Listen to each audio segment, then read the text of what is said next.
মধুপুরে পরিত্যক্ত টয়লেটের গর্তে ছাগল উদ্ধার করতে গিয়ে বাবা ছেলে মামাসহ ৪ জনের মর্মান্তিক মৃত্যু।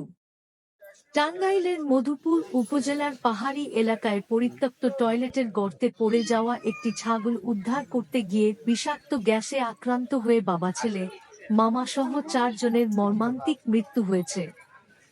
শনিবার ২০ জুন সকাল ৮:৩০টার দিকে উপজেলার অরণখোলা ইউনিয়নের টেলকি জলি গ্রামে এই হৃদয়বিদারক দুর্ঘটনা ঘটে। নিহতরা হলেন জলি গ্রামের বাবলুর ছেলে নেইমার, বাবা বাবলু, বাবলুর শ্যালক রতন এবং প্রতিবেশী গাব্রিয়েল। ঘটনার সত্যতা নিশ্চিত করেছেন মধুপুর থানার ভারপ্রাপ্ত কর্মকর্তা ওসি এ.কে.এম. ফজলুল হক। তিনি জানান, একটি ছাগল পরিত্যক্ত টয়লেটের গর্তে পড়ে গেলে সেটিকে উদ্ধার করতে প্রথমে একজন গর্তে নামেন। পরে তাকে উদ্ধার করতে গিয়ে পর্যায়ক্রমে আরও কয়েকজন গর্তে প্রবেশ করেন। এক পর্যায়ে গর্তের ভেতরে জমে থাকা বিষাক্ত গ্যাসে তারা অচেতন হয়ে পড়েন এবং ঘটনাস্থলেই ৪ জনের মৃত্যু হয় বলে প্রাথমিকভাবে ধারণা করা হচ্ছে। খবর পেয়ে পুলিশ ও ফায়ার সার্ভিসের সদস্যরা দ্রুত ঘটনাস্থলে পৌঁছে উদ্ধার অভিযান পরিচালনা করেন। পরে মরদেহগুলো উদ্ধার করে প্রয়োজনীয় আইনগত ব্যবস্থা গ্রহণ করা হয়।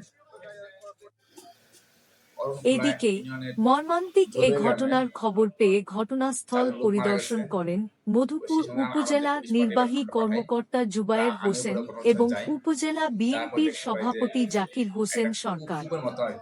একটি ছাগল উদ্ধার করতে গিয়ে একই পরিবারের ৩ সদস্যসহ ৪ জনের প্রাণহানির ঘটনায় পুরো এলাকায় শোকের ছায়া নেমে এসেছে।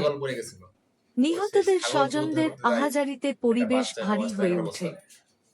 আব্দুল হামিদ, সবুজ বাংলা টিভি, মধুপুর, টাঙ্গাইল।